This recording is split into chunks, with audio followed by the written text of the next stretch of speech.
함께 만드는 언론 미디어 협동조합 여기는 국민TV 함께 만드는 언론 미디어 협동조합 여기는 국민TV.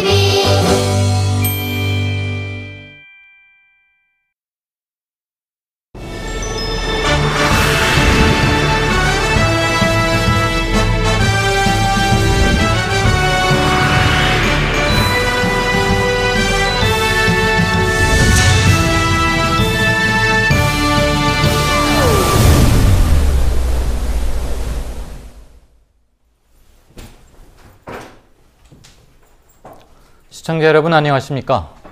쟁점토론의 이강윤입니다. 이번 주말인 14일 서울에서는 대규모 총궐기가 예정돼 있습니다. 국정교과서가 한 달 가까이 모든 이슈들을 빨아들여 버린 사이에 노동계약 등 민생은 한계점에 이르른 지 이미 오래입니다. 그러나 정치권은 속수무책입니다. 이번 주 쟁점토론은 을들의 반란으로 잡았습니다.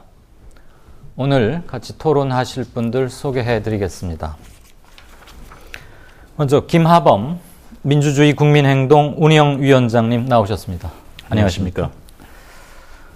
노중기 전국 교수노조 위원장님 나오셨습니다. 예, 반갑습니다. 네. 국민투표운동본부 공동본부장이자 한국진보연대 공동대표도 맡고 계시죠? 자주 뵙네요. 박서군 대표님 어서 오십시오. 안녕하세요. 맞습니다. 민주노총 사상 처음으로 노동자 직접 투표에 의해 선출되셨죠? 얼마 전에 이영주 민주노총 사무총장님 자리하셨습니다. 예, 반갑습니다. 반갑습니다. 네, 조금 전에 말씀드렸다시피 이번 주말 긴장이 고조되고 있고요.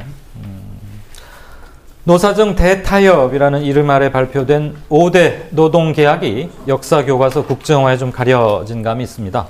시민사회단체에서도 역사교과서 국정화 반대운동에 힘을 쏟았는데요. 그래도 을들의 국민투표라는 이름으로 지속적인 노동계약 반대 활동을 해오셨습니다.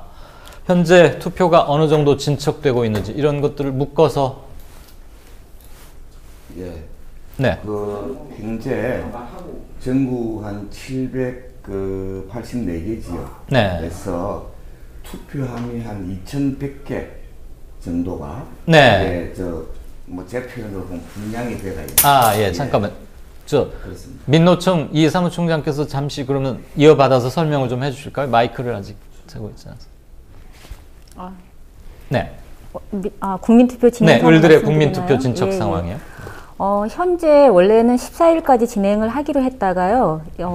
여러 가지 요구가 있어가지고 일단 11월 말까지 진행을 하기로 했고요. 네. 일단 그 노동자들이 조금 더 적극적으로 진행을 하고 있으나 일반 시민들도 많이 참여하고 있습니다. 현재 3,000개 정도의 투표소가 설치되어 있고요. 네. 지금 아마도 다음 주 중이면은 조금 더 많이 늘어날 것 같습니다.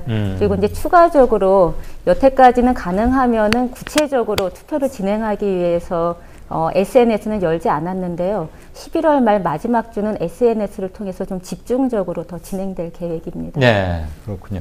원래는 내일까지 투표를 하려고 했는데 조금 기간을 연장하신 그 이유는 뭘까요? 예, 그 점은 네. 말하자면 전국적으로 풀뿌리 방식으로 이제 국민투표를 진행하고 있거든요. 네.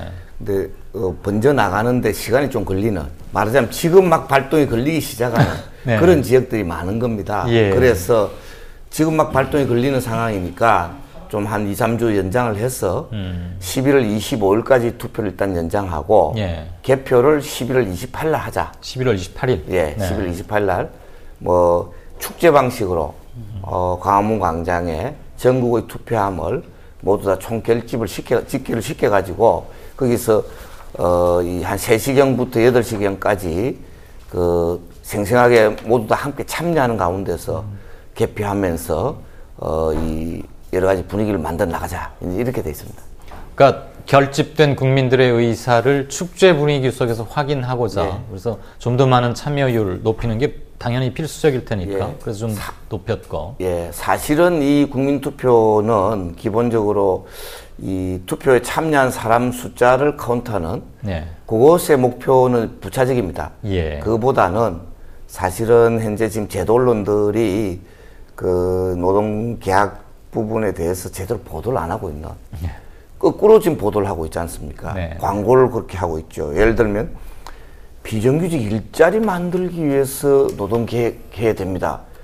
말하자면 비정규직 일자리 만들기 위해서 노동계획해야 된다고 하면 국민들이 대다수가 찬성하지 않겠습니까? 그렇죠. 근데 그 내용은 실제로는 이 말하자면 더 낮은 임금, 맘대로 해고, 네. 그리고 그 평생 비정규직 만드는 그런 이른바 이제 노동계약, 어떤 사람도 노동재앙이라고까지 이야기합니다. 재앙. 예, 재앙을 네. 만드는 건데 잘 모른단 말이죠. 예. 잘 모르는데 제도로는 다 막혀 있습니다. 뭐 조정동 그 종편은 말할 것도 없고 그 공영방송인 KBS, MBC 그리고 또 이 민간방송인 SBS 이런 데서 제대로 보도를 하고 있지 않은 거꾸로 가고 있는 것들. 이미 뭐 권력이나 자본에 다 장악된 상태이기 때문에 그렇습니다. 그래서 제대로 된 보도를 기대하는 사람 그렇게 많지는 결국은 이제 않았겠지만 대한방송 네. 이런 또 SNS 등을 통해서 알릴 수밖에 없는데 네. 그 방식만이 아니라 바닥에 전국 방방곡곡에서 풀뿌리 방식으로 좀 한번 누벼보자 이래서 투표함 개수를 지금 현재 뭐 2,000개에서 한 3,000개 정도 이렇게 분량이 돼서 개설되고 있는데요. 네, 네. 이 부분들 좀 더 늘려 나가려고 합니다. 네. 그래서 이 말하자면 일반 그 국민들이 현장에서 직접 목격할 수 있게 하자. 그래서 불뿌리 여론을 일으키자. 이렇게 지금 방향을 잡고 있고, 그래서 캠페인을 해서 노동법 개혁에 대한 이 내용을 국민들에게 알리는 네. 그것이 사실 가장 중요한 목표고요. 예. 그 다음에 그 과정 속에서 그냥 단순히 알리는 것이 아니라 국민 참여형으로 이렇게 하자. 이런 그 목표고 부수적으로 이제 숫자 카운트하는 겁니다. 네. 예. 지금 저 박서근 대표께서 기존 제도 언론의 문제점을 아주 통렬히 지적해 주셨습니다만 이번 주말 14일 서울에서 열리는 민중 총벌기 행사는 저희 국민TV와 주권방송이 당일 오후 1시 반부터 10시간 동안 생방송할 예정입니다. 예. 네.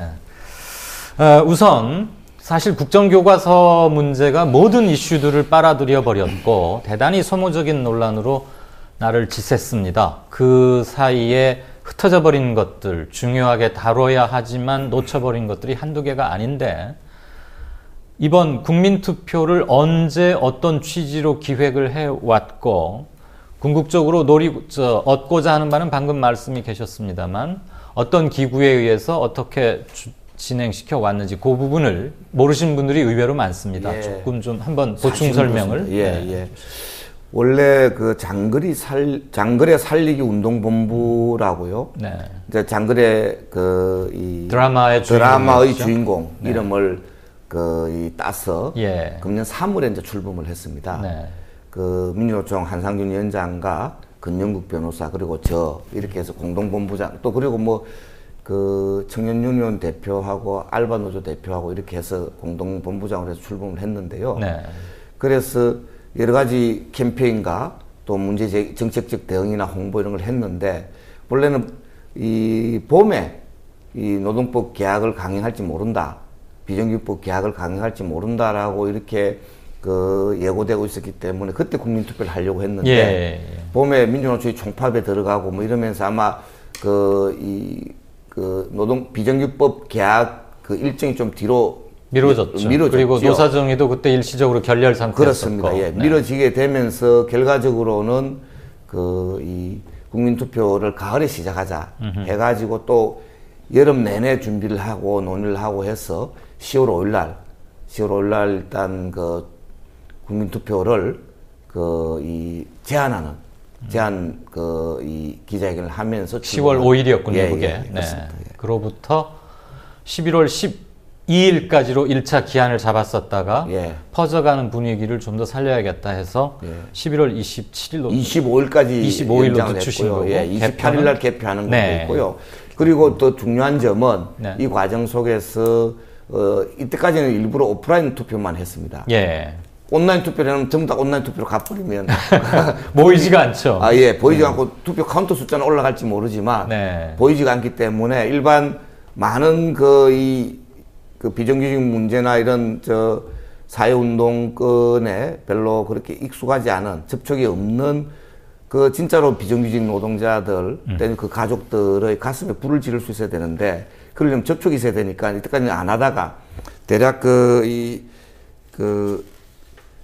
온라인 투표를 11월 21일부터 네. 27일까지 아. 온라인 투표 후반부에 말하자면 그 오프라인 투표에 참여 못했던 분들을 위해서 예. 총 집중하는 그런 방식으로 해서 오프라인 투표를 그때까지 25일까지 진행하고 네. 그 다음에 온라인 투표는 21일부터 27일까지 배치해가지고 대략 아마 한 전국에 100만 명 이상이 참여하는 그런 국민투표를 해보자 이런 목표로 지금 돼가고 있습니다. 100만 명 이상의 투표자 참여 확보가 목표시다. 예, 예. 네. 자, 그 정도 투표수로 할 수 있는 게 과연 무엇일까? 조금 성급하고 듣기에 따라서는 좀 불편하게 주관하시는 분 입장에서는 불편하게 들리실 수도 있겠습니다만 100만 명 또는 한 200, 세월호 때는 한 600만 명 600만 이상이 명, 예. 서명에 참여를 예, 했었습니다. 예, 예. 그렇지만 실질적으로 달라진 건 아무것도 없었고 네. 우리는 그래서 또 한 번 공분과 그로 인해서 생기는 어떤 공허함, 패배감 같은 것도 좀 나중에 퍼졌다고 보는데 예.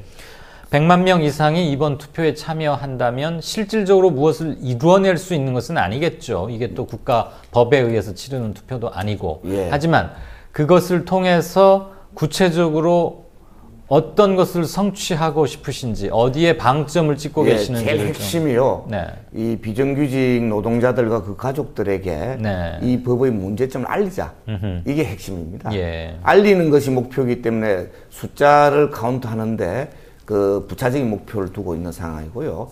그리고 실제로 이 국민투표를 진행하는데 그 내용이 약간 좀 복잡합니다. 네. 왜냐하면 알려야 되기 때문에 예. 교육적 효과, 홍보적 효과도 해야 되기 때문에 그냥 제일 쉬운 참여 방법은 서명을 하는 방법인데 그렇죠. 서명해 놓으면 내용이 좀 복잡한 내용을 다 알기 어려운 그리고 이미 그 정부 당국에서 비정규직 일자리 만들기 위해서 이 노동 계획을 해야 된다고 거짓말을 하고 있는 상황이기 때문에 네. 그걸 갖다 거꾸로 그렇지 않다. 실제 내용은 이런 겁니다라고 하려면 내용 설명이 들어갈 수밖에 없는. 그렇네요. 물론 저희들이 그 수많은 사람들이 대중적으로 참여하는 일이기 때문에 매우 간단하게 압축을 했지만 그래도 좀 쉽지 않은 이런 내용도 있습니다. 그래서 서명하는 방식으로는 이 근본적인 취지를 다 알릴 수가 없다. 알겠습니다. 다소 번거롭고 굉장히 힘이 들죠. 예,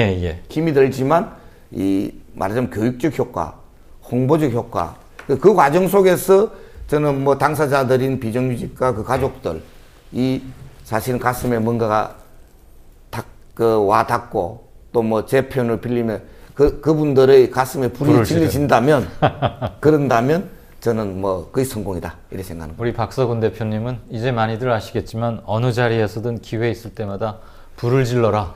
가슴에 불을 질러야 한다. 이 말씀을 트레이드마크처럼 강조하시는데 이 투표 관련해서는 우선 주관하고 직접적으로 맡고 계시는 두 분께 민노총과 박서군 대표께 아무래도 질문이 조금 몰리는 것을 나머지 두 선생님께서는 조금만 양해를 해주시고요.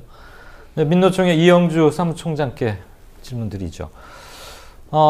지금 박 대표도 말씀하셨습니다만 투표 과정도 좀 복잡하고 메르스다 뭐다 하여튼 올해 참 다사다난하지 않았던 해가 없습니다만 항상 해 걸음판에 가서 되돌아보면 올해는 정말 큰 것들이 많이 겹쳤고 무엇보다도 그게 국민들의 무슨 생활, 안전 이런 거에 직결되면서 혼을 그냥 빼앗아 버리는 요즘 참 혼 얘기 잘못하면 안 되죠. 그래서 지난 봄부터 준비했고 10월 5일 날 의욕적으로 출범했지만 아쉽게도 아직 알려진 점에서는 좀 미흡한 감이 있어요. 그 시민들의 투표 참여 독려하기 위해서 어떤 것들을 지금 주로 집중적으로 하고 계십니까? 일단 민주노총에서 진행하는 방식은 노동자들이 자기의 사업장을 중심으로 진행하는 방식입니다. 네. 그래서 기존의 그 어떠한 다른 그 서명이나 이런 것처럼 그냥 이름을 쓰는 방식이 아니라 왜 이러한 것이 진행되고 있고 그리고 또 어떠한 방식으로 이 부분에 대해서 왜 이걸 진행하는지를 충분하게 설명하기 위해서 그런 방식으로 그 사업장을 중심으로 진행을 하는 방식을 선택을 했고요. 예. 그러니까 단순하게 민주노총 내부가 아니라 비조합원들 그리고 일반 시민들과 만나면서 진행하는 방식으로 단순한 그 교육 선전이 아니라 실질적으로 소통하고 충분히 이해할 수 있는 과정이 만들어지게 되겠죠. 그래서 실제 조합원들 그 반응은 좀 어렵다. 그다음에 진행하는데 너무 오래 걸린다. 근데 이제 그것은 거꾸로 말하면은 그만큼 정성을 또 들이고 있다라는 부분입니다. 단순한 서명 작업이 아니라 한 분 한 분과 이 시대에 대해서 함께 이야기하고 그리고 투표 용지에 대해서 함께 논의하는 시간들이 좀 확보하고 있고요. 그럼에도 불구하고 절차가 어렵다라고 하는 한계 지점은 분명하게 저희가 극복해야 될 부분이라고 생각됩니다. 네.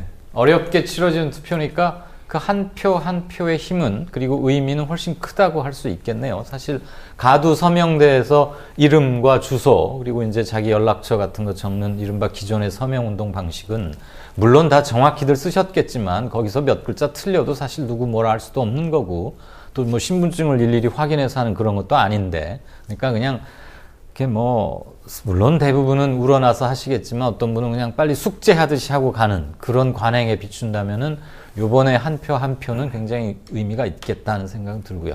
김하범 대표님, 운영위원장님. 네. 이전에요, 우리가 지금 진행 중인 이런 국민투표의 형태로 네. 민중도의 뜻을 결집하고 이것을 다져서 어떤 결의의 형태로 뭘 발표하는 물론 뭐 성명서나 그런 거 많이 있었습니다만 투표 형태로 했던 것은 그렇게 흔하지는 않았던 것 같은데 어떻습니까? 네, 제가 많이 알지는 못합니다만 제가 아는 한도 내에서는 처음 시도된 걸로 그렇죠? 보여집니다. 예, 예. 네, 아주 독창적인. 노조에서 단위 사업장별로 하는 구체적 이슈를 놓고 투표 무엇을 결정하기 위한 그런 투표가 아닌 조금 진화된 형태의 이 사회 운동이랄까? 예. 일단 이렇게 들리는 전국적인 거죠. 규모로는 사실상 처음인데요. 네. 지역 단위로는 몇 번 있었습니다. 아하. 그 방패장 문제 예. 때 부안에서 주민투표를 한 적이 있고요. 네. 그 다음에 또 핵발전소 문제로 최근에 삼척에서 했죠. 예. 그리고 아마 오늘 내일 하게 되는 부분이 영덕에서 예. 경북 영덕에서 또 이 주민투표를 하고 있습니다. 예. 그런 정도가 말하자면 설레 네. 정도가 되는 거고요. 전국적 규모로 하는 것은 사실상 처음이고요. 네. 저 그림에 나오겠지만요. 보면은 또 투표 기표대나 투표함이나 투표용지나 굉장히 연구를 많이 하고 또 이 실험을 해서 누구라도 의지만 있으면 쉽게 아마 투표를 주관할 수 있도록 대중적인 방법으로 진행되고 있고요. 처음 하는 거니까 여러 가지 또 시행착오가 있긴 합니다만은 그래도 굉장히 의미 있는 그런 시도가 되지 않겠느냐 이렇게 생각합니다. 중앙선관위에서도 와서 좀 보고 배우라고 말씀 좀 하시죠. 예, 중앙선관위에서 방해만 안 하면 예, 왜냐하면 국민투표 왜 이런 국민자 썼냐고 이런 이야기 하면 사실 골치 아프거든요. 네. 국민투표는 국민투표법에 따라서 진행돼야 되는데 네. 국민투표라는 말을 쓰지만 그게 여러 가지 중앙선관위에서 이야기를 하면 좀 약간 복잡해지긴 합니다. 그래서 저희들은 한편으로는 누가 그러더라고요. 저는 그런 생각을 가지는 건 아니지만 중앙선관위에서 10일 붙어주면 나쁘지 않다. 더 좋겠다. 예, 이른바 노이즈 마케팅이라고 합니까? 예. 삼척시장 당선자에 의해서 치러졌던 삼척지방의 핵발전소에 대한 주민투표는 중앙정부에서 그 효력을 인정하지 않고 그렇습니다. 네, 예. 그렇게 해서 그냥 무화시켜 버렸는데 그렇지만 실질적으로는 민심은 분명히 확인이 된 완전히 거죠. 확인됐고 그래가지고 삼척 지역의 핵발전소는 일단 그거로 저질시킨 그런 상황이 됐고요. 지금 영덕도 진행되고 있는데 영덕은 더 좀 열악한 사정입니다. 네. 삼척의 경우에는 이 삼척시장이 핵발전소 반대를 공약으로 걸고 무소속으로 당선된 분입니다. 그 시청에서 그래도 주관에서 앞장서서 나서니까 좀 나은데 예. 영덕의 경우는 시장께서 중립을 반대는 아니고요. 찬성도 예. 아니고 중립을 하고 시의회 의원님들이 좀 앞장서서 하시는 예, 이런 모양이라 가지고 삼척보다 조금 열악하긴 합니다만은 그건 하여튼 의미 있게 진행되고 있습니다. 저희 오늘 국민TV 취재진도 지금 영덕에 보내왔습니다. 그렇구만요. 예, 그래서 예. 거기서 며칠 동안 머무르면서 면밀하게 취재를 할 거고 예.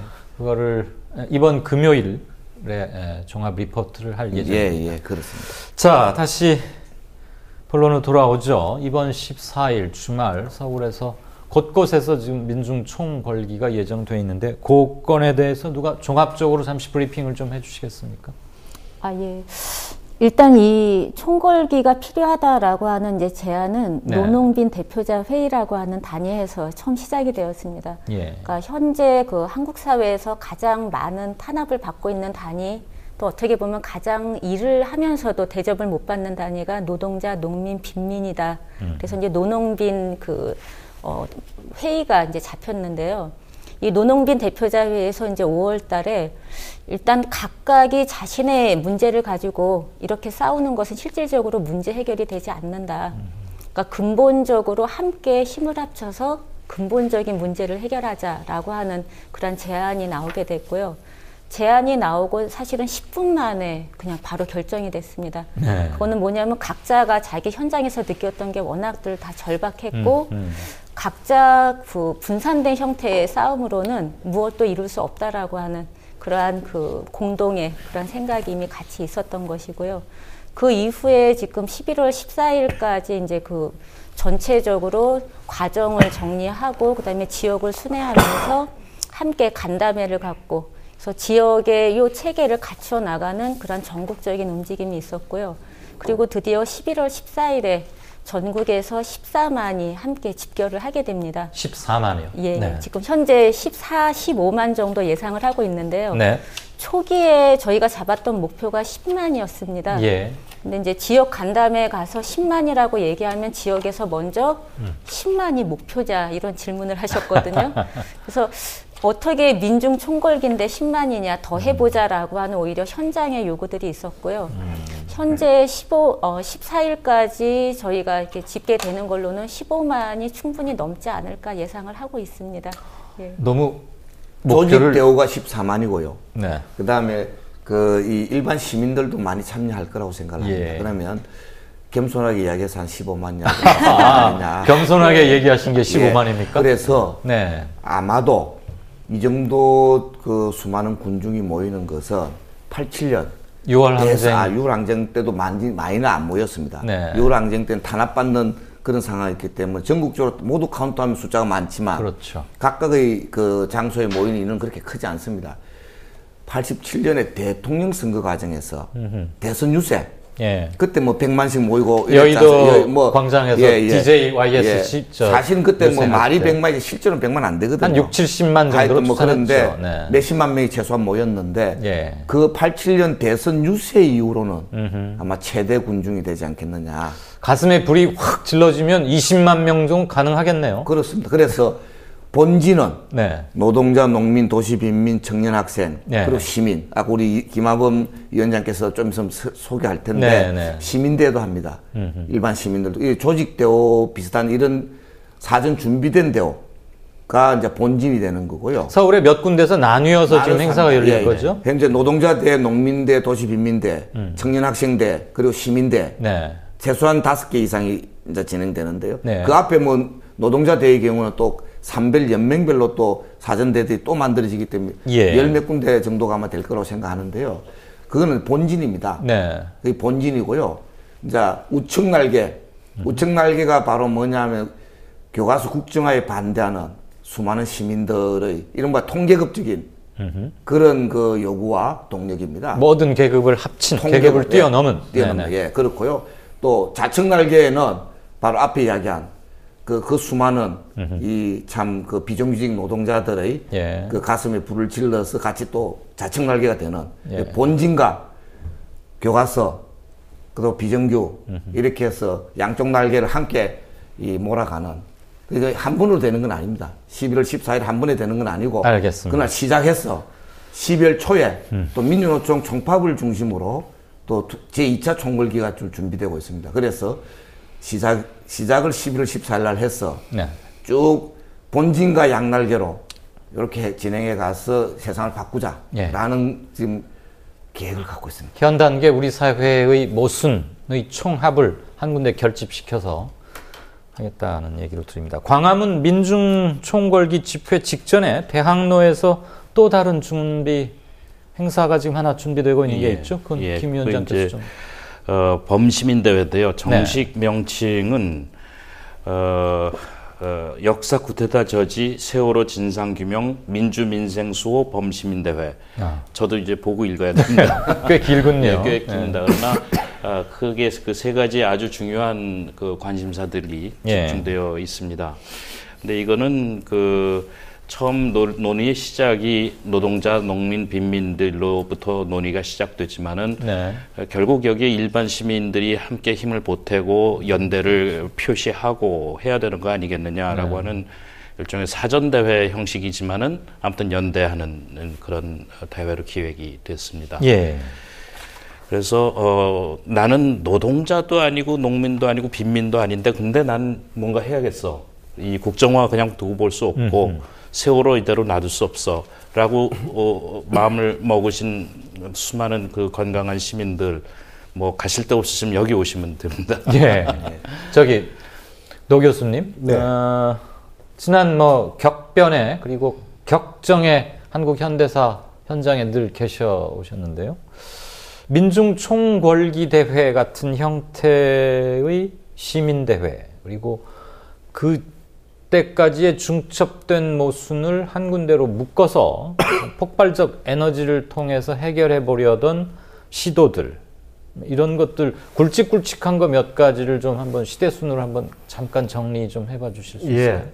제 머리에 우선 떠오르는 일들은 87년 6월항쟁이 있습니다. 87년 6월항쟁은 뭐 많은 분들이 아시기도 하지만 곧바로 7, 8월 노동자 대투쟁과 이어져 있습니다.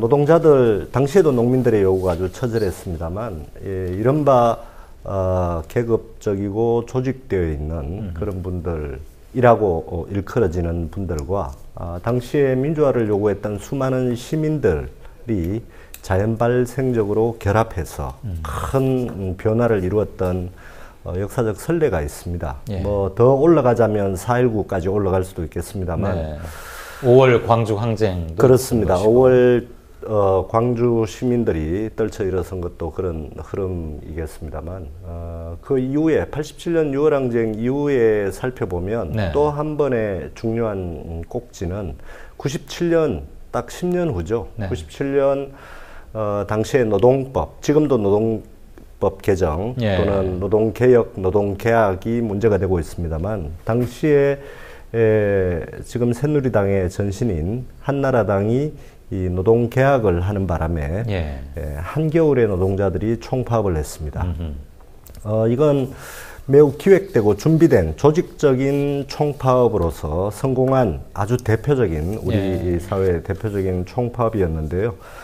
이때는 민주노총이 주도를 하긴 했습니다만 한국노총도 결합했고 거의 한 달여 동안 전국의 사업장에서 파업을 해서 당시에 김영삼 정부가 정치적으로 굴복하는 그런 변화를 이끌어냈습니다. 승리의 역사였군요. 그래서 오늘날 노동기본권이라고 할 만한 것들이 최소한의 수준에서나마 확보가 되었던 것이죠.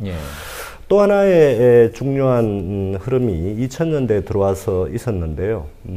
사회운동이라는 차원에서 보면 2008년에 이명박 정부 첫해 광우병 촛불 시위라고 알려져 있는 대규모 사회운동 그리고 집회가 있었습니다.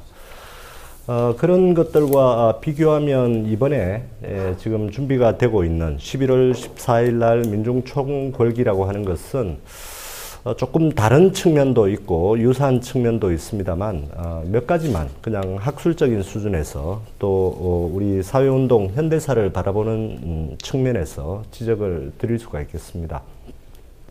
우선은 이 노동과 농민 이런 계급적인 어떤 주체들뿐만이 아니라 예. 광범한 주체들이 현재의 국면에 대해서 오래간만에 말하자면 공감대, 광범한 이대로 있어서는 안 되겠다라고 하는 뭐 을들의 반란이라고 표현을 했습니다만 그런 공감대가 지금 확보되고 있다.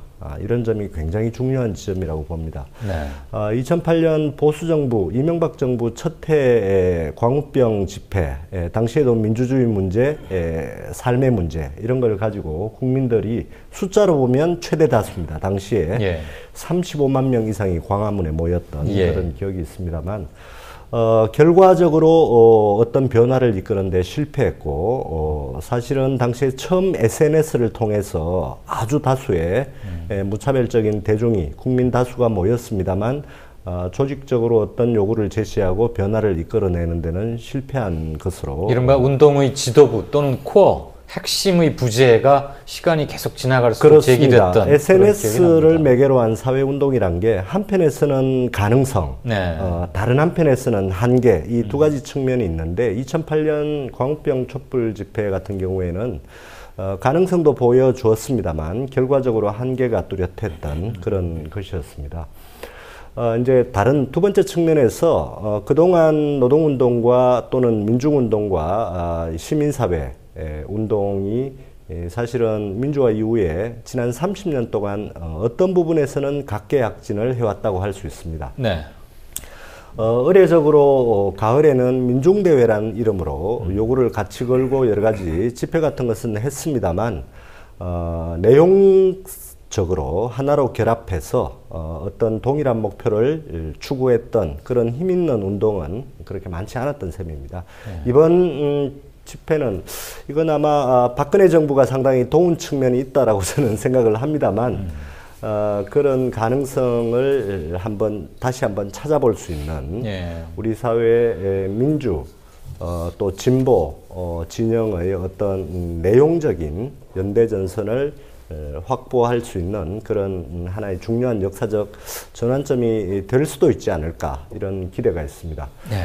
예, 마지막으로 하나 지적하고 말씀드리고 싶은 것은 지금 국정화 문제가 모든 문제를 사실은 빨아들여서 노동계약 문제나 뭐 교육개혁과 관련된 대학의 문제나 정교조의 문제나 또는 한미 FTA에서 분출되었던 쌀 문제나 농민들의 문제나 또는 탈핵과 관련되어서 지금 아까 영덕 이야기도 나왔습니다만 그런 탈핵과 관련된 국민들의 요구나 이런 것들이 전부 다 수면 아래로 가라앉아 버렸습니다. 그렇죠. 예. 그래서 이 문제를 어떻게 볼 거냐. 이제 지적이 있었습니다만 결국 언론이나 여론을 제도 언론을 지금 보수 세력들 혹은 정부가 강력하게 장악하고 있고 객관적으로 보면 범법적인 수단을 동원해서 이 언론을 막고 있습니다. 최근에 다음 카카오 대표에 대한 형사 기소 문제 이런 문제도 언론 자유를 직접적으로 위협하는 것이라고 저는 봅니다만 어쨌든 그런 상황에서 국정화라고 하는 새누리당 그리고 청와대의 전략이 무엇을 뜻하는 것이냐. 국민들 대다수가 반대하고 뭐 그들의 표현대로 하면 역사학자 99%가 반대하는 것을 밀어붙이고 있습니다. 예. 그것은 제가 보기에는 한편에서는 고도로 기획된 전략일 수 있다. 궁극적으로 노리는 바는 무엇이라고 다른 것이다 라고 보는 거죠. 이른바 4대 개혁이라고 일컫는 4대 개혁이 뭐 아시겠습니다만 노동개혁과 관련해서 노동계약 재벌들에게 수십조 수백조의 현금을 안겨주는 일입니다. 예. 그 다음에 금융개혁은 더 시장주의적인 금융 투기가 벌어질 수 있는 그런 우리 경제의 핵심적인 문제고요. 교육개혁하면 지금 대학은 난장판입니다. 대학 구조조정을 비롯해서 대학이나 이런 공적기구를 민영화하거나 이런 변화를 이끌어내려고 하는 것. 예, 이런 일들, 또 공공부문 개혁도 마찬가지입니다. 공공부문, 우리 사회 여러 가지 사회적으로 보호해야 될 그 공공부문을 전부 다 시장적인 방향으로 뒤집어 놓으려는 이런 일들이 전반적으로, 전면적으로 진행되고 있습니다. 그런데 언론을 막고 정치권을 장악하고 또 힘없는 야당을 앞세워서 밀어붙이고 있는 형국이어서 저는 상당한 전략적 기획이 있다고 봅니다. 네. 그 전략적 기획에 맞서는 것이 아까 박 대표님 말씀하셨습니다만 아래로부터 풀뿌리의 어떤 연대, 네. 그 다음에 실제 참여하는 어떤 연대, 투쟁, 이런 것들을 바닥에서부터 만들어 나가려고 하는 시도가 이번 11월 14일 날 민중 총궐기가 아닐까. 네. 저는 그렇게 정리를 하고 있습니다. 김 위원장님 들어보니까 지금 쭉 돌이켜보면은 교과서가 모든 걸 다 흡수해 버렸는데 그것 때문에 우리가 놓치고 있던 것들을 다시 하나 민낯으로 그대로 드러내서 날 것으로 우리 일상 속에 올려놓고 다시 무엇이 문제인지 그리고 어떻게 해결해야 옳게 가는 것인지를 전체 공론의 장에 꺼내놓는 그런 기능을 하게 되겠군요. 네, 그것이 분명히 있습니다. 네, 예. 14일 민중 총궐기도 그러하고 약 2개월에 걸쳐서 진행되는 국민투표의 과정도 결국은 문제의 본질에 민중들 스스로 다가서게 하는 것 그리고 자각을 통해서 변혁 의지를 고양시키고 확산시키려는 그런 식으로 이해를 하면 되지 않을까 싶습니다. 지금 노 교수님께서 차분하게 마치 한국 현대사의 한 챕터를 쭉 지필 서술해 주시듯이 80년대 후반부터 쭉 정리를 해 주셨는데 공교롭게 거의 10년 텀이에요. 87년 6월 민중대항쟁, 그 다음에 97년 노동자 대연대투쟁, 그리고 2008년에 광우병 집회. 여기까지는 딱 10년 터울이고 이제 2015년, 그러니까 약 7년 후에 다시 총궐기 및 국민투표라는 이전에는 참 생각하기 힘든 버라이어티한 형태로 이제 진화하는 것 같습니다. 그런데 일각에서는 아마 이제 잘 되기를 염려하고 잘 되기를 바라는 마음이 더 커서이겠지만 그렇게 이해를 하고자 하는데 굉장히 많은 단체가 동참하다 보니까 각기 중요하게 생각하는 것이 조금씩 다르고 그러다 보면은 일치된 하나의 거대한 함성을 내지르는 것, 거기에 도달하는 데는 조금 어려울 수도 있지 않겠느냐 이런 우려를 하는데 이 사무총장께서는 어떤 답변을 하시겠습니까?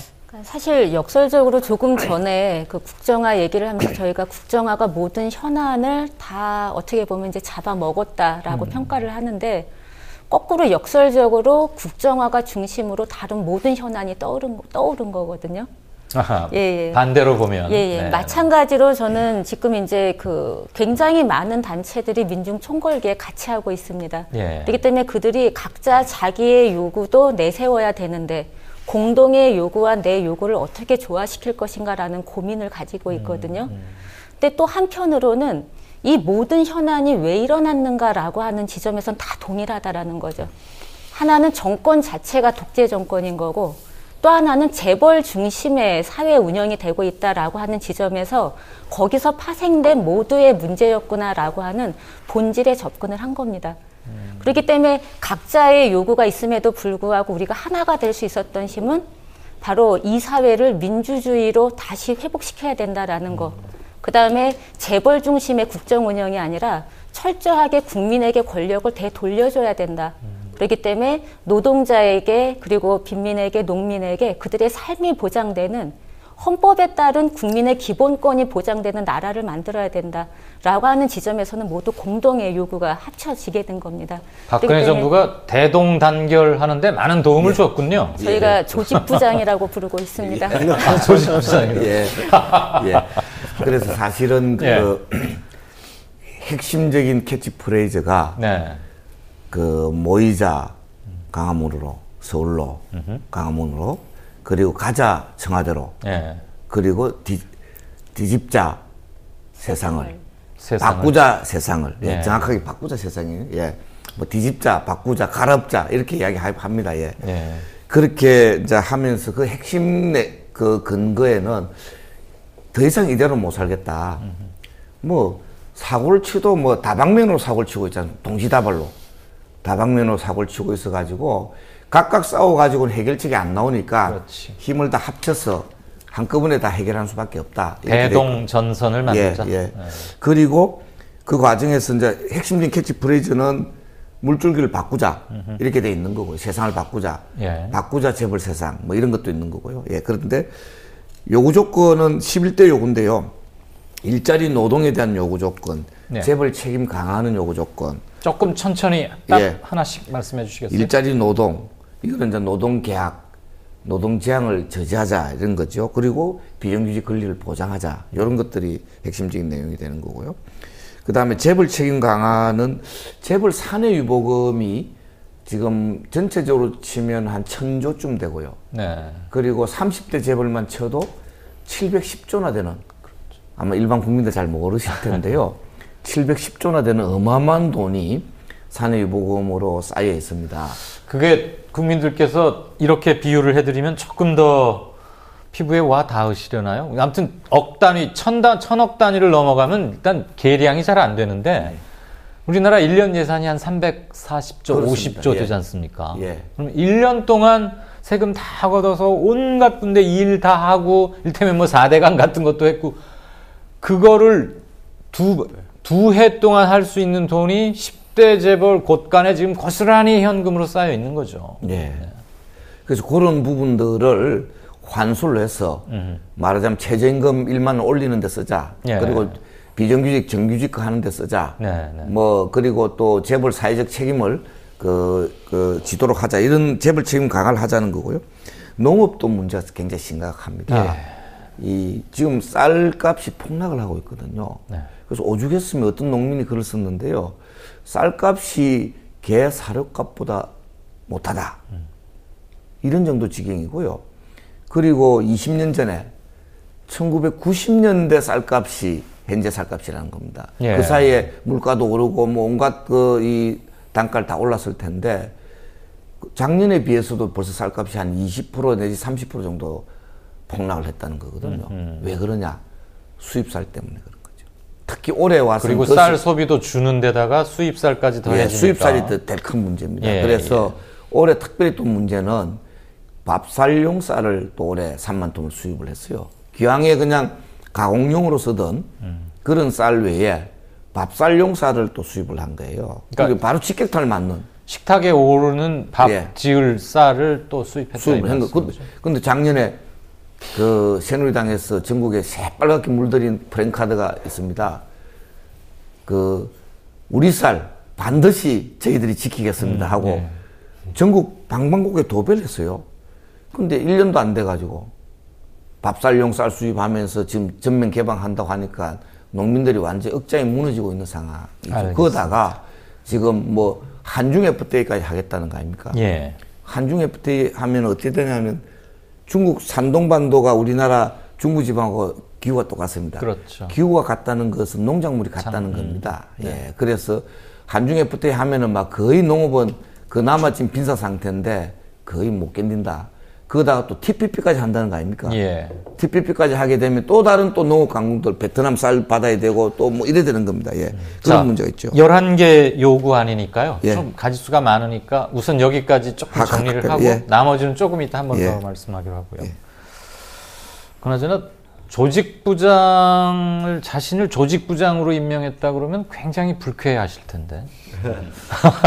내가 겨우 조직부장밖에 안 돼? 조직국장은 돼야지 뭐 이러지 않을 것이다. 제가 박근혜 대통령과 가까운 쪽에 있는 사람은 아닙니다만 지금 그 문제에 관해서 조금 균형을 잡는 이야기를 조금 말씀을 드려보고 싶습니다. 네. 그래서 뭐 최근에 진행된 일은 우리 이영주 총장님께서 말씀하신 대로 모든 사안에 관해서 보수 세력이랄까 현 집권 세력이랄까 밀어붙이고 있으니까 타겟이 박근혜 정부 그리고 그 뒤에 있는 재벌 이렇게 모이는 측면이 있긴 한데 다른 한편에서 사회운동의 측면에서 보면 왜 정부와 집권 세력이 이렇게 무리한 여러 가지 일들을 동시에 진행하면서 밀어붙이는가. 네. 뭐 직접적으로 보면 내년 총선과 후내년 대선 이 정치 국면에서 주도권을 잡기 위한 그런 흐름이 하나가 있을 것이고요. 조금 그런 직접적인 수준보다 조금 더 근본적인 수준에서 보면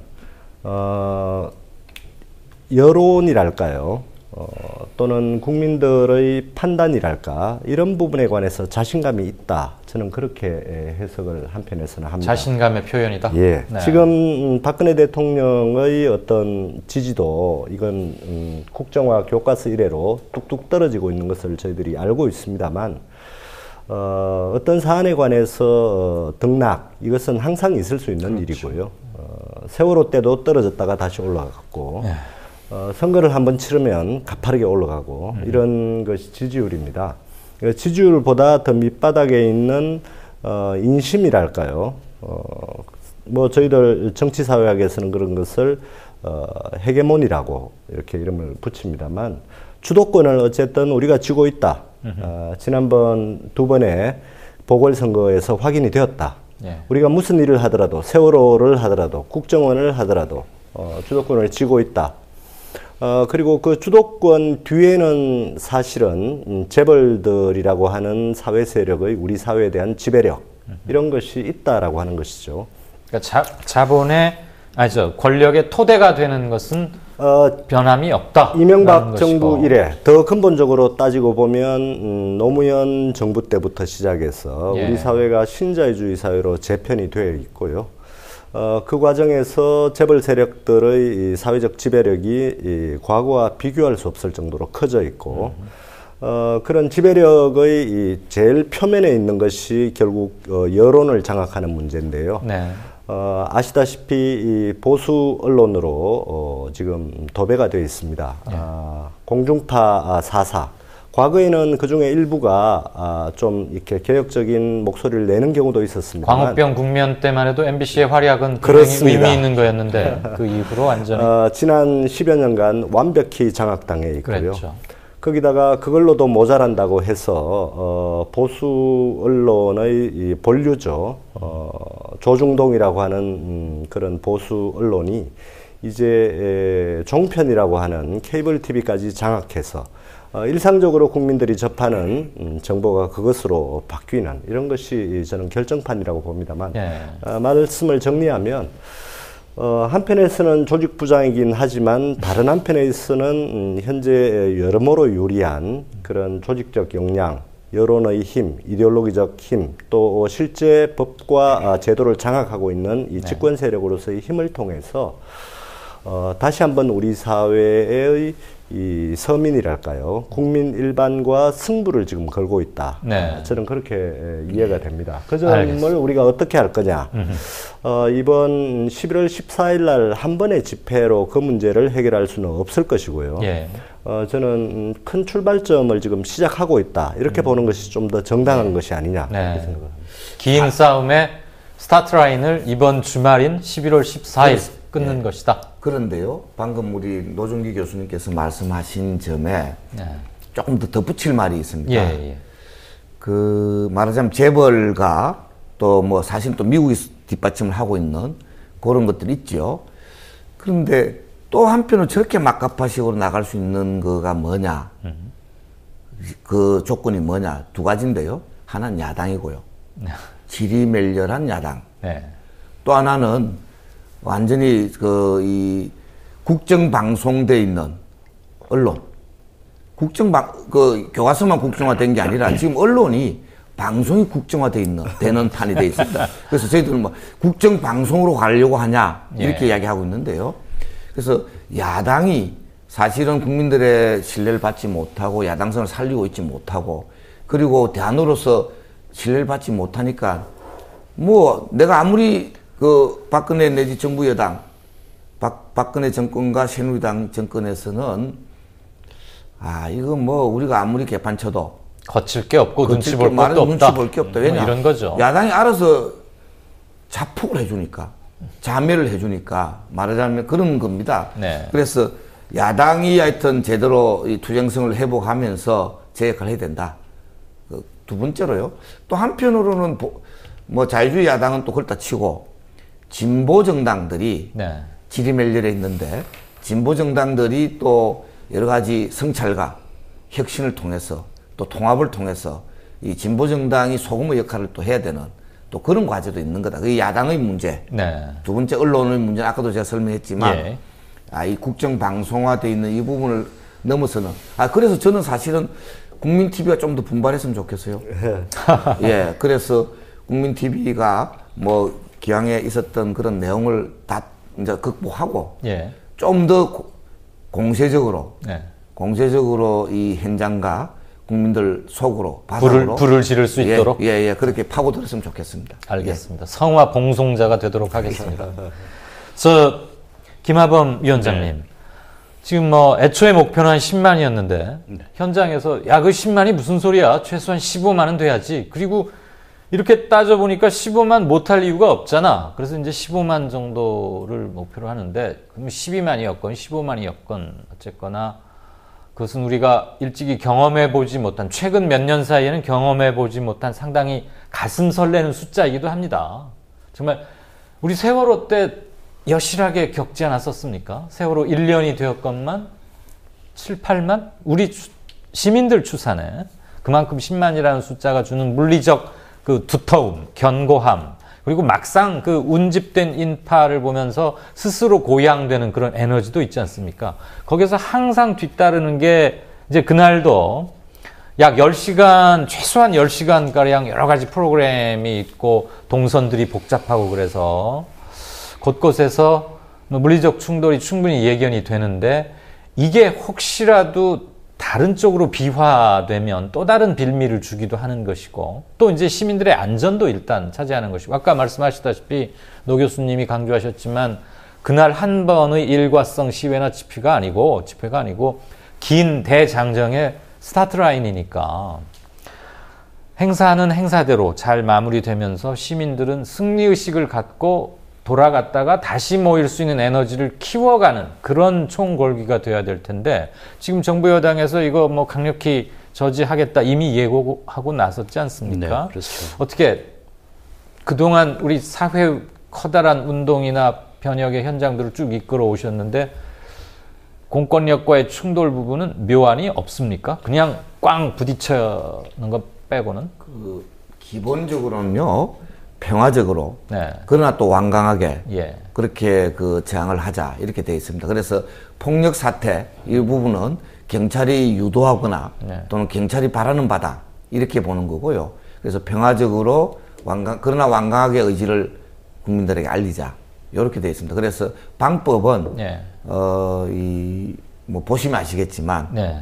아마 종전의 그런 양상과 좀 다른, 아마 그런 방법들이 다양하게 아마 시도되지 않겠느냐, 이렇게 생각을 합니다. 공권력 측에서 폭력 시위를 유발하거나 하더라도 뭐 말려 들어가지는 않겠다.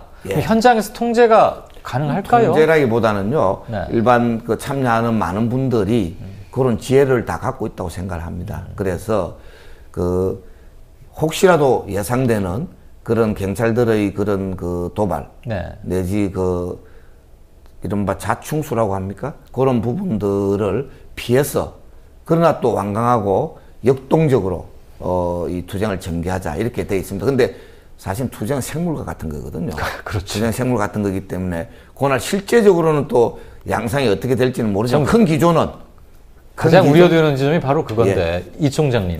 세월호 집회 때도 우리가 많이 봤지만 특히 심야 시간으로 접어들수록, 그리고 시위 참여, 집회 참여 인원이 소수화되면서 좀 당연히 좀 강렬해질 수밖에 없고, 공권력은 항상 그 지점을 치고 들어와서 진압 및 해산 과정에서 꼭 사달이 났단 말이죠. 근데 이번에는 이제 오후 1시 반부터 시작을 하는데 저녁 6시쯤에 다 합류하도록 일단 예정이 돼 있죠. 광화문 광장으로.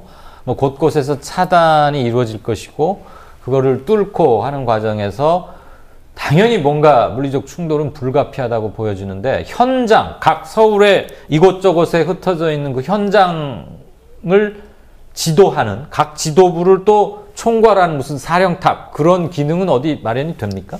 네, 그러니까 일단 저희 내부를 설명드리기 전에 저는 그 폭력이라는 용어에 대한 저희의 인식에서 좀 다시 좀 점검해야 될 지점이 있다고 공권력에 생각합니다. 의해서 도발되는, 유도되는 네. 폭력. 네, 그걸 말씀드립니다. 그러니까 뭐냐면, 만약에 어떠한 그 강도한테 네. 누군가가 칼로 위협을 받고 있는데 이 사람이 그곳에서 내가 손상당하지 않기 위해서 발버둥을 쳤다. 근데 너 왜 강도한테 발로 차니? 너 그렇게 폭력 쓰면 안 돼 라고 말하면 안 되는 거거든요. 그렇죠. 그건 정당 방해거든요. 예. 저희는 분명하게 평화적인 집회 그리고 평화적인 항의를 하겠다라고 이미 공표를 했습니다.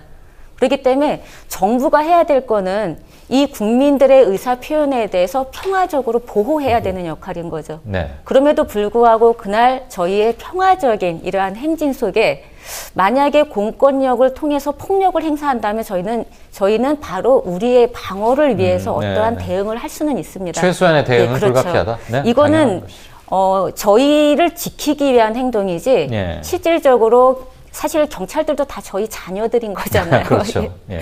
그래서 경찰에게 저희가 먼저 공격하는 일은 없을 겁니다. 분명한 부분은 저희는 평화적인 시위다라고 하는 거를 이미 다 공표를 했고요. 그렇다면은 그날 경찰이 폭력 상황을 만들지 않기 위해서는 경찰 자체가 폭력적 방식 그리고 적어도 법 이외의 방식을 도발시켜서는 안 되는 겁니다. 예. 예. 여 교수님. 그 폭력 문제와 관련해서 제가 한 말씀을 드리고 싶은데요.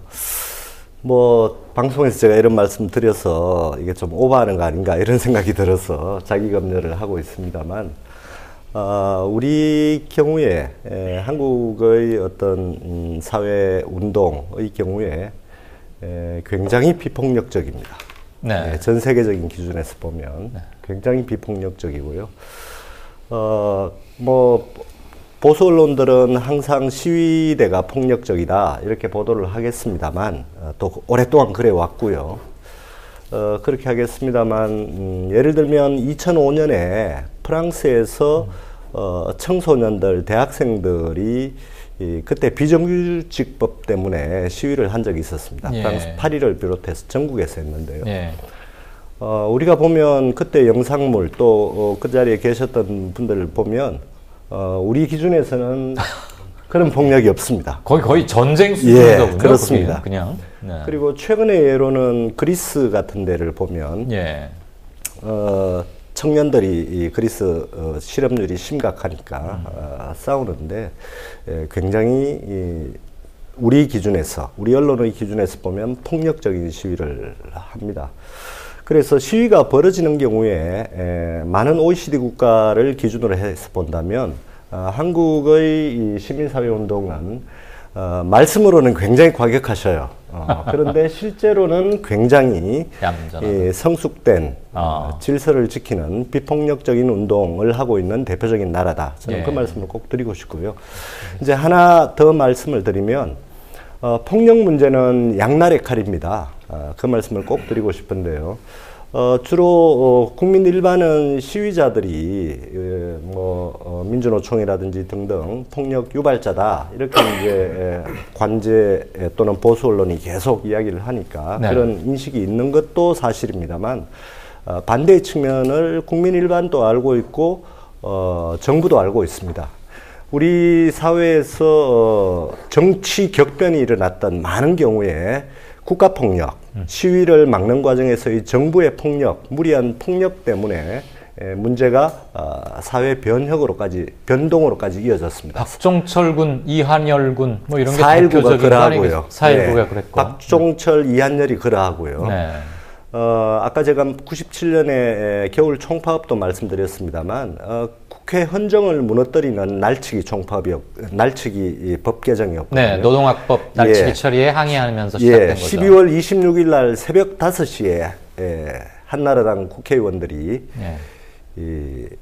신한국당입니까? 제가 정확히 모르겠습니다. 버스를 타고 그때는 신한국당 맞습니다. 버스를 타고 여의도 국회에 모여서 새벽 5시에 통과를 시켰습니다. 네, 별관으로 그건 껍데기는 민주주의지만 실제로는 헌정을 파괴한 일이었거든요. 그런 일 때문에 노동자들이 거리에 나섰던 것이고요. 또 2008년도 마찬가지입니다. 광우병 관련된 협상을 하면서 국민들에게 전혀 알리지 않고 물밑에서 하는 이 헌정 파괴적인 정부의 행동, 무리한 행동이 있었을 때는 그 과정에 그게 국민적인 공분을 쌓기 전까지는 시위를 주도하는 분들이 이 현행법에 기초해서 뭐 폴리스 라인을 넘었느니 아니느니 정경의 멱살을 잡았느니 아니느니 이런 부분으로 폭력으로 매도됩니다만 결과적으로는 누구나 다 알고 있습니다. 국가폭력이 거대하게 정경 자체가 국가폭력이죠. 이런 OECD 국가가 없습니다. 이제 그 이유를 따지자면 우리가 분단국가고 뭐 등등 이런 이야기가 나오겠습니다만 폭력 문제에 관해서 분명히 말씀드리고 싶은 것은 이 폭력은 이 집회를 막는 국민들의 이 민주적 기본 권리인 평화적인 집회를 무리한 경찰을 동원해서 막는, 그리고 또 폭력을 직접 행사하는 그런 국가에게도 양날의 칼이기 때문에 네. 이 문제는 객관적으로 그리고 본질적으로 깊이 들여다봐야 된다. 그런 말씀. 이 점에 대해서는 사실은 네 분이 잠깐만요. 예. 이 점에 대해서는 네 분이 전혀 이만큼의 이견도 없이 완벽하게 일치를 보이시는 것 같고, 사실 너무 당연한 얘기를 짚어주신 거죠. 약간 좀 부연 설명을 하면요. 예. 우리가 지금 집회와 시위를 촛불 들고 하는 촛불 집회가 주종이잖아요. 예. 특히 광우병 집회 이래로 그게 아주 대세가 됐어요. 그런데 촛불 들고 폭력 집회다. 이 이른바 어불성설이잖아요. 행령모순입니다. 예. 그런데도 버젓하게 제도 언론에서는, 정부 당국에서는 촛불 들고 하는 집회를 폭력 집회라고 계속 매도를 해왔거든요.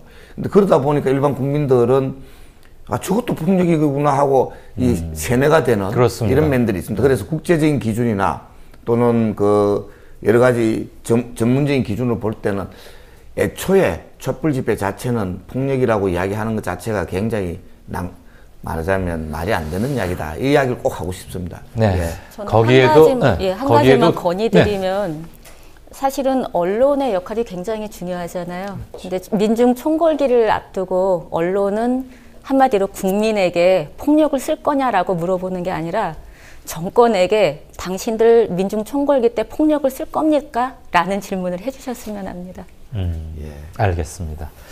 촛불 이퀄 폭력으로 만들어버린 그 언론의 실은 작은 프레임인데 결과는 어마어마하고 엄청난 거죠. 그리고 그것을 우리는 너무 당연하게 받아들인 경험들이 있었고, 그 과정에 이제 동원된 언론, 관제 언론의 영향이 컸던 것은 두말할 필요가 없는 것 같습니다. 외국 사람들은 뭐 촛불 집회를 그 폭력으로 매도한다고 하면 웃어요. 예. 촛불은 생활의 상징이잖아요. 그렇죠. 예. 네, 맞습니다. 이 점은 꼭 우리가 너무나 당연하게 건너뛰었던 건데 명백히 한번 되짚어봐야겠다. 그리고 바로 시각 교정, 인식 교정을 해야겠다는 필요성을 느낍니다. 자, 민노총 다시 한번 하나 좀 여쭙죠. 뭐 상당히 사람들에게 친화적인, 이름이 많이 알려진 곳이기도 해서요. 도대체 여기에서 무슨 일이 있었나 싶은데 아마 지난 6일이었던 것 같아요. 공공우순수 노조 화물연대 소속 풀무원 분회. 뭐 이렇게 말하면 굉장히 복잡하고 길고 그냥 풀무원. 뭐 13명 무슨 사전 체포영장 이런 것까지 가고 있는데 도대체 그냥 순진하고 깨끗하고 유기농이고 친환경의 상징처럼 알고 있던 풀무원에 무슨 일이 있었던 겁니까? 예, 사실 이 구체적인, 그러니까 내부 내용들은 언론을 통해서 이미 많이 나왔기 때문에 많이 알고 계실 텐데요.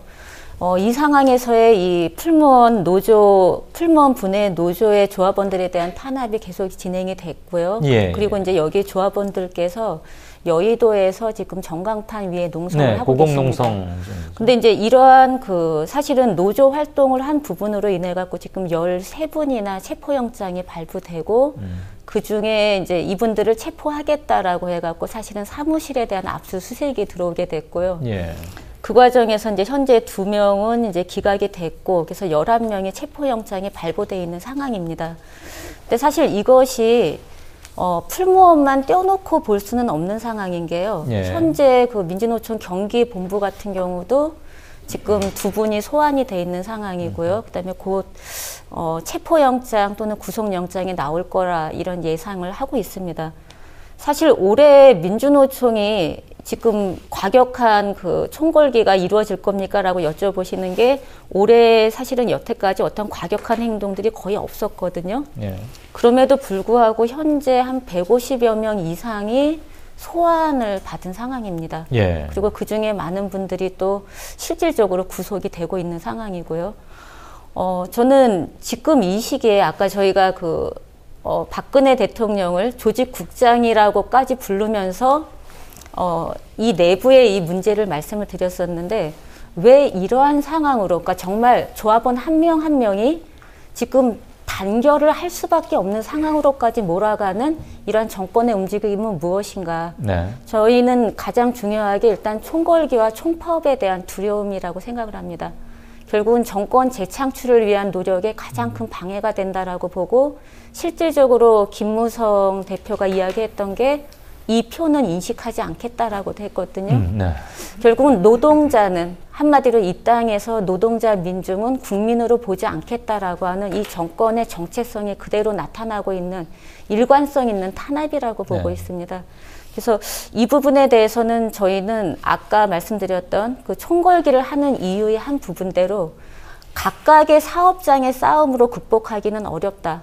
결국은 노동 정책이 근본적으로 변화돼야지 되고, 실질적으로 이 사회 자체의 민주주의의 후퇴를 막아내지 않고는 불가능하다라고 하는 싸움으로 보고 있고요. 그래서 전체가 자기 사업장의 사안을 뛰어넘어서 함께 파업으로 맞서자라고 하는 결의를 하고 있는 상황입니다. 풀무원 역시 그러니까 지금 노동 탄압을 가장 현재적 관점에서 그대로 맨몸으로 노출되어 있는 그런 거다 말씀이고. 사실은 마침 네. 제가 오늘 낮에 여의도 그 풀무원 노동자들 농성하는 데를 사실은 지원 방문하고 왔습니다. 예. 가서 보고 두 분이 벌써 6일째 단식을 하고 계시더라고요. 네. 그분들이 충북 음성에 있는 그런 물류센터에서 이 화물차를 운전하는 그런 분들, 이른바 이제 화물연대 소속 노동자들인데요. 그래서 가장 핵심적인 쟁점이 된 게 뭐냐면 차량에 화물연대 표식을 붙이는 문제를 못하게 하는 그런 것 때문에 생기는 말하자면 노조 탄압 때문에. 어느 측에서, 그러니까 풀무원 측에서 못 붙이겠다는 얘기입니까? 못 붙이게 하는 거죠. 예. 풀무원에서 꼭 왜냐하면 화물연대라는 것은 노동조합 조직이기 때문에 그렇죠. 노동조합을 갖다가 그 탄압하는 그런 데서 시작돼가 지금 벌써 6일째 하고 있고요. 저는 뭐 이번에 그 풀무원 노동자들에 대한 너무 비상식적인 그런 그 탄압에 항의해서 이미 이제 충북 지역부터 시작해서 불매운동들이 진행되고 있습니다. 그래서 저도 뭐 우리 집에 풀무원 샘물을 마시고 있었는데, 풀무원 샘물 그 배달해서 받는 있잖아요. 그래서 지난주에 제가 끊었습니다. 예. 그래서 아마 이런 그 소비자들의 그런 그 이 말하자면 응징 내지 의사표시도 상당히 중요하다. 그 사실 아무것도 아닌 걸 가지고 저래까지 그 노조 실을 말리겠다는 그런 의도가 아니라면 저래까지 가혹하게 할 이유가 없는 건데요. 그런 노동 이 개별 사업장에서 민주 노조를 운영하고 또 정당한 이 노동 기본권을 요구하는 노동자들에 대한 탄압은 풀무원이 아니라 그 이전에 수많은 사업장에서 지금 계속되어 왔습니다. 이번 풀무원 문제가 특별히 문제가 되는 것은 이 풀무원 사업장의 이른바 불법을 빌미로 해서 풀무원 사업장의 상급 조직인 공공운수노동조합 전체를 압수수색하겠다라고 나왔기 때문에 그것도 그냥 점잖은 방식이 아니라 정경을 투입해서 힘으로 밀어붙이겠다. 그래서 사무실을 다 뒤져서 자기들 원하는 바를 하겠다. 이것은 공공운수노조는 산별노조입니다. 산별노조이고, 이 산별노조는 유럽의 기준으로 하면 그 산별노조 위원장은 거의 사회적으로 어떤 부처의 장관급의 그런 대우를 받는 그런 지위를 갖는 조직입니다. 그런 조직에 대해서 그 조직의 아주 일부에 문제가 있다 하더라도 전체 조직을 걸어서 무단으로 침입을 하려고 하는 것을 2013년입니다. 국민들이 아마 다 아실 텐데요. 철도 파업 와중에 정부가 민주노총의 철도 파업 위원장을 잡겠다고 어느 날 갑자기 정경을 동원해서 사무실을 쳐들어간 적이 있습니다. 1월 초였을 겁니다. 아마. 그것과 맥락을 같이 하는 일이다. 지금 노동자들이 노동계약 문제 때문에 총파업, 그 다음에 민중총궐기 이런 것을 민주노총을 중심으로 진행하고, 그중에 핵심 조직 중에 하나인 공공운수노조를 아주 전략적으로 공격하고 있는 것이다. 위협을 하고 있는 것이라고 봐야 되고요. 한 걸음 더 나가서 말씀을 드리면 저는 최근에 이런 노동계약이나 또는 풀무원 사태 또는 이 민중총궐기에 대한 정부의 위협이랄까요? 이런 것들의 타겟이 뭐냐, 최종 목표가 뭐냐, 네. 그 부분을 조금 분명하게 해야 된다라고 보는데요. 저는 상징으로서는 민주노총 중앙조직을 무너뜨리는 것이다 이렇게 봅니다. 네. 그리고 직접적인 이해관계로서는 대개 민주노총이 큰 사업장, 공공부문 사업장을 민주노총이 조직하고 있습니다. 이 노조들을 민주노조로서의 성격을 탈각시키겠다. 이것은 적어도 노동으로 따지면 97년 이전으로 돌리겠다. 네. 이런 뜻이라고 저는 해석합니다. 이 점을 우리 시민사회도 이해를 해야 되거니와 네. 더더욱 조합원들 그리고 지도부에서 좀 심도 있게 고민을 하셔야 되지 않을까. 지금 그러한 것들이 궁극적으로는 결국은 청와대에 의해서 노동개혁이라는 이름 아래 진행되고 있다. 한쪽으로는 노동개혁이라는 이름으로 제도적으로 힘을 빼는 그런 작업이 진행 중입니다. 민주노총이 힘이 센 이유는 대개 정규직이고 해고로부터 보호를 받고 있습니다. 그렇죠. 그래서 일반 노조를 도입하면 장기적으로 힘이 빠집니다. 다른 한쪽에서는 민주노총 조직에 대해서 직접적인 공세를 가할 겁니다. 그 공세가 이번에 아까 염려하신 대로 폭력 사태 같은 것이 누구의 잘못이든 유발이 되면 그 책임을 아마 민주노총에게 전가해서 형사적으로 문제를 삼을 가능성이 저는 농후하다고 생각합니다. 그렇죠. 자, 김 위원장님께 네. 한 가지. 국민투표 뭐 이제 11월 25일까지 진행이 되고 이제 11월 14일 날 이명박근혜 정권 뭐 이른바 보수 정권 한 7, 8년 동안에 억눌려 왔던 것들이 조직화되고 개별적 사안을 넘어서서 연대를 통해서 분출하는 그 이제 대장정의 첫 발을 내딘다고 할 수 있는데, 이런 것들이 기본적으로 박근혜 현 정부의 국정 운영 기조에 얼마만한 변화를 줄 수 있다고 보십니까? 뭐 당장 그 어떤 효과가 나타나리라고 기대하지는 않습니다만 분명히 필요한 일이고 변화를 가져올 수 있다라고 생각을 합니다. 네. 저희가 그 아주 강고해 보이는 그런 집권 세력도 보면은 그 크게 한 3가지 정도 그 성격이 안에 연합되어 있거든요. 네. 그러니까 거의 뭐 우리가 말도 붙일 수 없는 완전히 수구. 이 사람 아주 본류죠.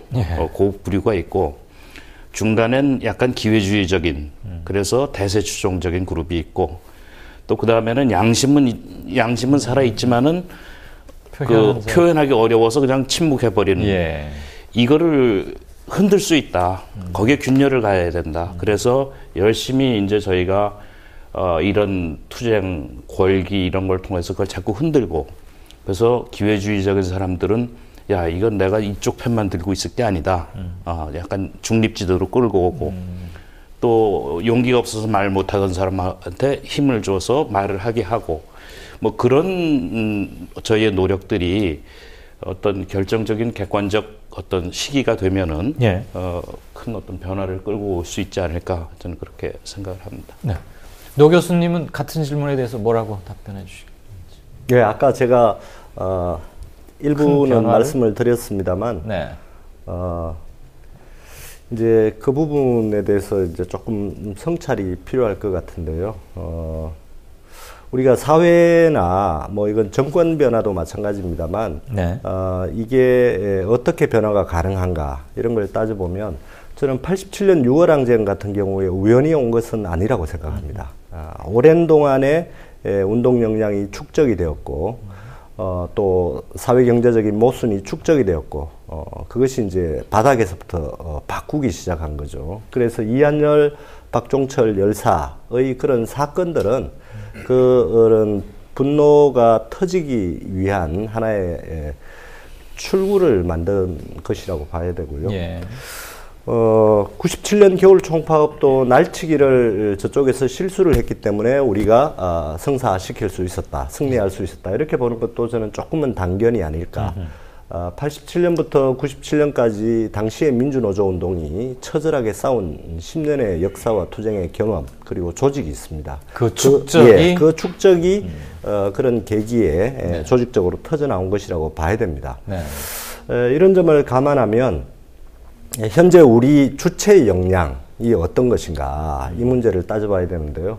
사회운동은 흔히 그것이 성사가 되기 위해서는 한편에서는 이 객관적인 조건, 특히 상대방, 정권이나 또는 자본이나 이런 쪽이 어떤 취약점이 없는가 이걸 봐야 되겠습니다만 다른 한편에서는 그 취약점을 적절하게 문제를 짚을 수 있는 이쪽에 주체적인 역량, 실력 이런 게 쌓여 있는가 그걸 봐야 됩니다. 그런 관점에서 보면 저는 이게 생물이어서, 운동이 생물이어서, 박 대표님 말씀하신 대로, 지금 이 박 정권 말기에 진행되는 이런 솟아오르는 분노들, 이런 것이 어디로 갈지는 모르겠습니다만, 그런 객관적인 과거의 경험, 그 다음에 객관적인 분석을 통해서 보면, 출발점으로 봐야지, 이런 집회나 어떤 거리에서의 투쟁, 이런 것으로 박근혜 정부의 정책을 바꾸기에는 현재 주객관적인 여러 가지 조건들이 한계가 있다. 그 점을 감안해야 된다라고 저는 생각합니다. 박 대표님은? 아마도 박근혜 정권, 박근혜 새누리당 정권은 기조를 안 바꿀 가능성이 더 많다. 임기 말까지. 마이동 임기 말까지 모르지만 하여튼 이 짧은 기간 동안에는 마이동풍이 되지 않겠, 계속 그렇게 갈 겁니다. 아마. 그런데 저는 실제적으로는 또 많은 변화가 생길 거다. 자기 스스로는 절대 안 바꿀 거라고 봅니다. 근데 바꾸게 만드는 요인들이 좀 생길 거라고 보는데요. 야당이 달라질 수 있다. 그리고 일반 운동하는 일반 시민들이 달라질 수 있다. 특히 먼저 시민부터 먼저 이야기를 하면요. 해도 안 돼. 말하자면 일종의 패배주의 비슷한 지치는 이런 게 있는데 이번에 그걸 극복하고 자신감을 한번 해보자. 할 수 있다. 하는 이런 이 자신감을 회복하는 그런 계기가 될 수 있을 거다라고 그렇게 기대를 하고 있고요.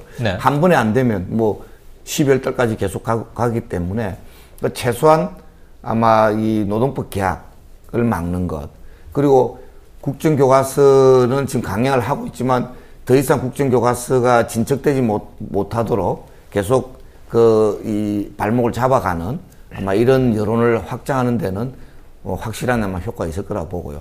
그리 되면 아마도 제1야당이 국회에서 좀 말하자면 만연히 무기력하게 그냥 편성 또는 야합하는 말하자면 방임하는 이런 사태는 안 생기지 않겠느냐. 저는 저희들의 이 투쟁, 민중총궐기 투쟁으로 박근혜 정권이 스스로 안 바뀐다고 생각하고요. 다만 시민들이 바뀌고 야당의 변화를 야당이 또 말하자면 적극적으로 투쟁 의지를 갖고 견인할 수 있고 투쟁이 되면 결과적으로는 저지할 수도 있지 않겠느냐. 알겠습니다. 이렇게 보는 겁니다. 그런 주변 모든 것들의 변화와 균열이 가해진다면 궁극적으로는 정권 운영자, 국정 담임 세력도 일정 부분 방향 선회를 할 수밖에 없는 압력으로 작용할 수 있겠죠. 객관화되는 거는 내년 총선에서 좀 시간이 그렇습니다. 하여튼 우선 내년 총선이 돼야 그걸 가지고 아마 실질적인 변화가 아마 이루어질 수 있는 그런데 또 총선에서 누구도 상상하기 싫어하는 어떤 이상한 결과가 나와버리면 그것을 가지고 완전히 또 왜곡해서 하여튼 그러긴 한데요. 그럴 가능성도 없지 그냥 않겠죠. 가면은 이제 그런 사태가 생길 수 있습니다. 지금 제1야당이 서로 주도권 다툼이나 내부 다툼이나 하고 있고 진보정당 계속 지리멸렬하면 그런 꼴이 되는 겁니다. 그런데 이런 대중적 투쟁들이 또 시민적 투쟁들이 거대하게 일어나면 정치권의 변화가 생기지 않을 수 없는 그런 결정적인 압력 요인이 될 거다. 이렇게 알겠습니다. 이 총장님은 정권 운영 기조 변할까요? 안 변할까요? 저는 정권이 변할까 안 변할까보다 오히려 어떻게 보면 저는 국민이 변할까 안 변할까가 더 중요하다는 생각이 들거든요. 저희가 6.8혁명을 굉장히 많이 이야기하는데 사실 6.8혁명이 승리한 혁명이 아니잖아요. 그러니까 어떠한 성과도 없었거든요. 노동자들이 끊임없이 9697 총파업을 이야기하는데 9697에서 얻어낸 게 없습니다. 근데 우리는 그걸 승리라고 이야기하거든요. 왜 그렇죠? 예, 저는 그 지점이 중요하다고 생각합니다. 사실은 정권은 굉장히 유한하고요. 그리고 이 국가라는 존재, 그리고 노동자라고 하는 이 국민들의 삶은 굉장히 끊임없이 이어지는 삶의 형태를 가지고 있습니다. 네. 5년짜리 유한한 정권이 아니라 바로 이 땅의 주인인 국민들의 삶이 더 소중한 거죠. 저는 그랬을 때 2008년 우리의 촛불도 많은 분들이 하나도 해내지 못했다라고 하는데 저는 가장 중요한 게 시민의식을 되찾았다라는 것이었거든요. 알겠습니다. 바로 68혁명과 그다음에 우리의 9697 총파업이 만들어낸 것처럼 지금 11월 14일 총궐기는 한국 사회에서 굉장한 전환점으로 저는 기억되리라 예상이 됩니다. 네. 바로 국민들을 변화시킬 것이고 그리고 민중과 노동자에게 자신감을 줄 것인데 바로 이것은 이후에 역사적인 전환을 만들어낼 수 있는 밑거름이자 그리고 실질적 실천의 토대가 되리라 예상됩니다. 네, 이영주 사무총장께서 울림이 참 깊은 말씀을 해주신 것 같은데 이번에는 이 총장 순으로 공통질문이자 마지막 질문을 드리겠습니다. 계속해서 지적되고 강조되었던 사항이기도 합니다.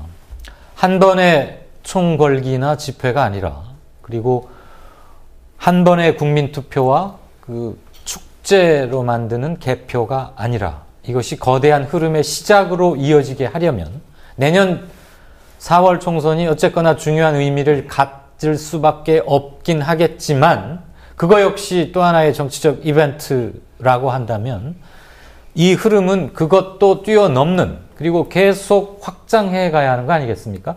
그러기 위해서 어떤 게 꼭 필요하다, 어떤 게 이루어져야 한다를 각자 한 개씩만 골라주십시오. 여기서 강의가 되면 안 되니까 나는 제일 강조하고 싶은 게 이거 한 가지다. 그런데 앞에 분이 내가 생각해 놓은 걸 이미 지적하셨으면 빨리 바꾸셔야 됩니다. 네, 이사무 총장부터. 네. 사실 총선을 뛰어넘어야 한다라고 하는 부분은 모두가 동의하실 것 같습니다. 네. 그랬을 때 실질적으로 방금 전에 말씀드린 것처럼 바로 한국에서의 시민혁명, 시민의 성장이라고 하는 지점에서 봤을 때 저는 이 시기에 이 총궐기를 시작으로 하는 전체 국민들의 단결이라고 하는 동일한 의식의 성장을 위해서 함께 나아가는 이 집단적 행동의 경험은 굉장히 중요하다고 생각합니다. 네. 단기간적으로 사실 총선에서 정말 깨질 수도 있습니다. 그럼에도 불구하고 그것이 이익인가 아닌가가 아니라 실질적으로 이 역사의 주체로 국민이 다시 서 나가는 과정, 노동자 민중이 다시 역사의 주인이 되는 과정을 만들어 나가기 위해서 이 시기에 우리는 함께 단결해야 된다라고 하는 이 중심을 잃지 않았으면 합니다. 단결하기 위해서 어떻게 해야 한다는 처방까지 좀 주셨으면 좋겠는데. 저는 분명한 게 내부에 굉장히 많은 이견이 있습니다. 그리고 또 굉장히 많은 이익들이 서로 충돌하고 있고요. 네. 그럼에도 불구하고 총궐기라고 하는 부분이 하나로 모아질 수 있었던 거는 각자의 부분에서의 일정 정도의 손실까지도 다 버리면서 이 사회의 성장과 발달을 위해서 그리고 또 이 사회의 민주주의를 위해서 우리가 헌신하겠다라고 하는 공동의 목표가 정해진 거였거든요. 왜냐하면 이 사회의 성장 자체가 결국은 나의 성장, 그 다음에 내 직장의 성장, 그리고 나의 권리의 성장으로 확보될 거라고 하는 그러한 신념입니다. 저는 이게 바로 시민의식이라고 생각하고요. 바로 앞으로의 박근혜 정권의 3년이라는 시기가 우리에게는 굉장히 힘든 시기지만 이 시기에 우리가 반드시 획득해야 될 게 사회적 성장을 함께 해나가는 과정이었으면 합니다. 알겠습니다. 박 대표님이.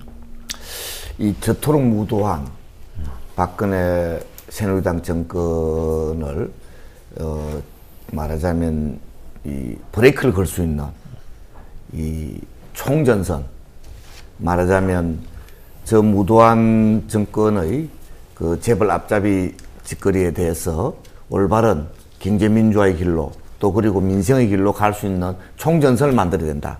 두 번째로는 이 야당이 바뀌어야 된다.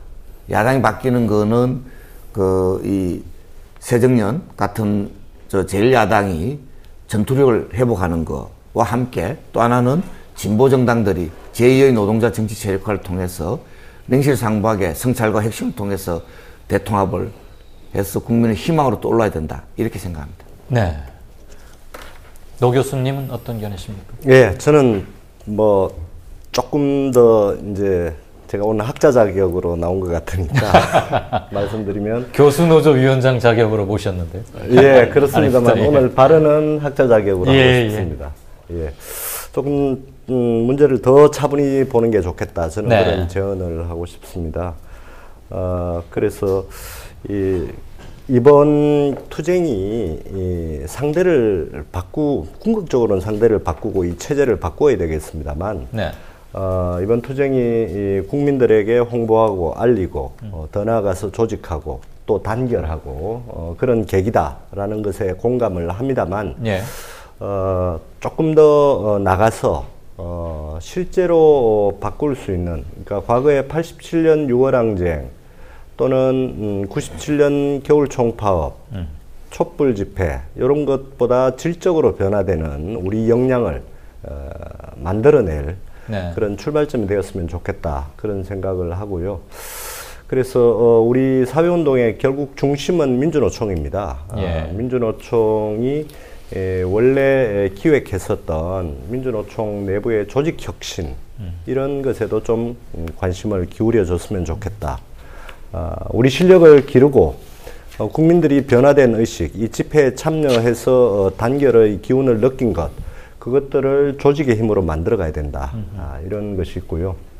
다른 한편에서는 집회도 하지만 네. 그리고 거리에서 투쟁도 하지만 어떻게 하면 실질적인 우리 이 조직 내부에 있는, 사회운동 조직 내부에 있는 여러 아까 이 총장님 말씀하셨습니다만 이해가 대립되는 이해관계를 하나의 힘으로 조직적으로 묶을 수 있을 것인가. 네. 가장 직접적으로는 조직노동운동과 비정규 미조직 노동운동을 어떻게 결합시킬 것인가. 이건 저는 민주노조운동의 혁신이 전제되지 않으면 어렵다고 봅니다. 지난 10년간 실패해 왔는데 그런 일들도 조금 집회가 아닌 형태로 네. 풀어나갔으면 좋겠다, 이런 생각입니다. 정리하자면 전위이자 가장 핵심 조직의 자기 혁신, 그것을 통해서 투쟁 역량을 강화하고 그렇습니다. 그 한 걸음 나간 것이 다시 시민 전체의 수준과 의식을 고양시키는. 네. 예. 자, 마지막으로 김 위원장님. 예, 저는 뭐 제일 처음 말씀하신 우리 이 총장님 말씀에 거의 뭐 100% 동의합니다. 네. 근데 뭐 그래서 전 그걸 약간 좀 다르게 표현하는 것밖에 할 수 없을 것 같은데 끝까지 안 바꾸셨네. 예, 바꿀 게 별로 없었어요. 근데 그 언젠가 그 어떤 오디션 프로그램에서 그 1위를 한 어떤 그룹이 네. 그 소감을 이야기를 하는데 예. 진정한 팀워크라고 하는 것은 그 팀의 구성원들이 가진 최선의 것을 다 드러내 보이는 게 팀워크가 아니고 각자가 가지고 있는 최선의 것을 하나씩 버리는 게 팀워크이다. 버리는 것. 전체를 위해서. 네. 그래서 그것을 굉장히 저는 그 아주 깊이 있게 받아들이게 됐어요. 그래서 결국 우리가 사회적 연대를 끊임없이 해 나가야 되는데 우리보다 조금 못한 사람, 우리보다 조금 생각이 짧은 사람, 또는 우리보다 형편이 좀 나쁜 사람, 안 좋은 상황을 해서 우리가 가지고 있었던 고집, 뭐 생각 이런 걸 하나씩만 좀 버려서 같이 이런 건강한 연대의 토대를 구축하는 그런 계기가 좀 이루어졌으면 하는 바람입니다. 혹시 그 오디션 프로그램의 우승자가 젊은 아이돌 그룹이었나요? 아이돌은 그 당시는 뭐 아이돌은 아니었지만 현재는 뭐 아주 한국 예, 그룹이니까. 예. 그렇게 기특한 말을 예 우승할 줄 알고 미리 써왔을까? 모르겠습니다. 알겠습니다. 네 분 말씀. 이런 게 갖춰져야 우리가 한 단계 더 고양될 수 있고 긴 흐름으로 이어갈 수 있다. 그 말씀. 오늘의 결론 삼아 정리하고자 합니다. 시청자 여러분 어떻게 보셨는지요? 역사는 늘 그래왔듯이 소리 없는 을들, 민중에 의해 결정적 추동력을 공급받아 왔습니다.